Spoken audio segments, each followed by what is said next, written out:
I am here with Chrysler Imperial and going to be switching out the air conditioning condenser on it.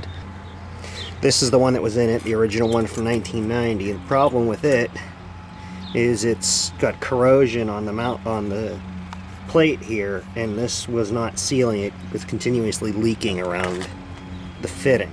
So that was the problem with that. Now I picked one up for $36. It's a new one, which is the one that's sitting next to it, for $92, I think it was listed for. And it is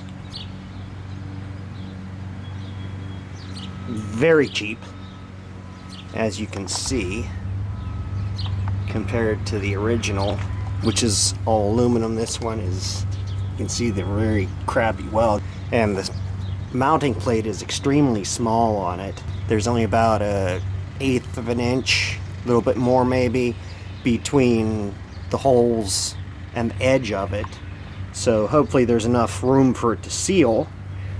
But the other thing you can see is it doesn't really, the mounting doesn't match. Now, I'm not sure what the actual 93 condenser or 92 condenser looks like, but if it's anything like my Sundance, it's actually mounted onto the radiator.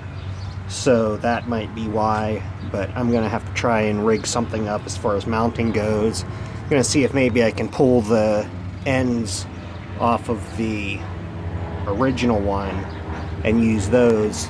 But those little rubber feet on the bottom of the original one fit into the rad support, and then there's 2 screws there and there that actually hold the condenser on. So I'm going to see if I can rig something, maybe cut these. I think these just snap on from the sides. These can be removed. Here it looks like.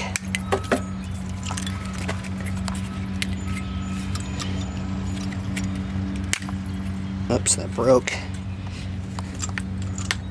20-some-year-old plastic is not very forgiving, but anyway, those will come off of there, and I'll see if I can somehow fit them onto that, at least to get the upper mounting spaces for it.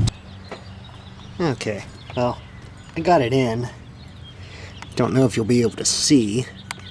It doesn't really fit right, but I tried removing the supports from the old one, and the one side decided to just shatter into about 6 different pieces, so that didn't work. So I ended up cutting the bottoms off with an angle grinder and wire tying them to the bottom of the new condenser. Don't know if you can see that or not. Yeah, it looks like it's picking it up.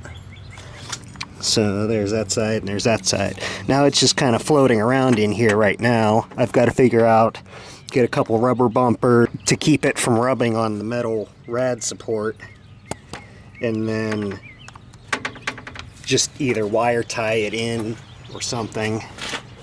But it is hooked up and clamped, so I'm going to hook it up to my pump and try and pull a vacuum on it and see if it actually holds.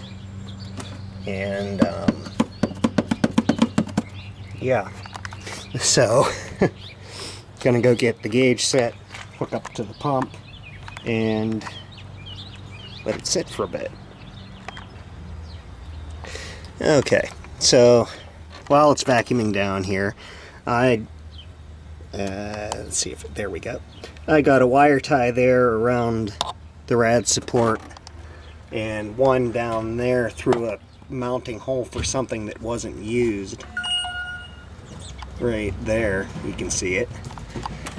And I just took a couple pieces of the broken shroud on the old condenser and used that as a little bit of a standoff, and it's pretty secure. I can't move it. This piece here is a little bit loose, but this one here is held in pretty tight. I'm going to get the radiator bolted back in, the fan back on, and right now we're a little bit below 25 psi, or 25 inches of vacuum. And then I'm gonna see if it'll hold the vacuum. My high side fitting leaks a little bit. I hate these quick connectors. Work with what I got, I guess. So we're still pulling a vacuum here, and I'm going to shut this down in a little bit and see if it'll hold the vacuum, and then if it does, we'll see if we can throw a charge in it. Okay, so I gave it a charge. We're running it right now 55 psi on the low side, about almost 225 on the high side at idle. And it's currently 85 degrees outside, and we're getting a temperature differential of about 20 degrees. So we will disconnect the gauges, take it for a drive, see how it performs under load with a little bit more airflow and a little bit more RPM on the compressor. But everything sounds okay.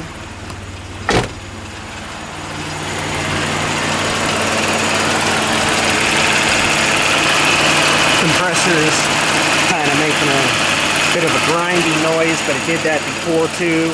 Don't know what these compressors, it's a variable vane compressor, variable displacement compressor, so I'm not sure what they normally sound like. I've never heard one working new.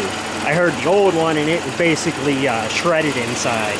So, okay, we'll get this disconnected and give her a run. Well, we took her for a spin.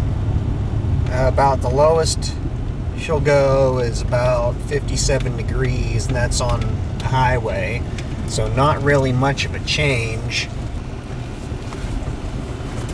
But I believe it's still low on refrigerant. I only put about a little over a pound of refrigerant in, so it's still low. I'm using EnviroSafe, which it doesn't require as much, but I put it in enough to get it to work. But I want to first, before I go ahead and give it a full charge, I want to make sure that it actually holds what's in there now. But yeah, we should be getting below 63 degrees. Now, this temperature control system doesn't seem to have a recirculating option like most of them do, but we'll let it sit overnight and see if it still works tomorrow, and if it does, we'll add a bit more refrigerant and see how we can get it to work.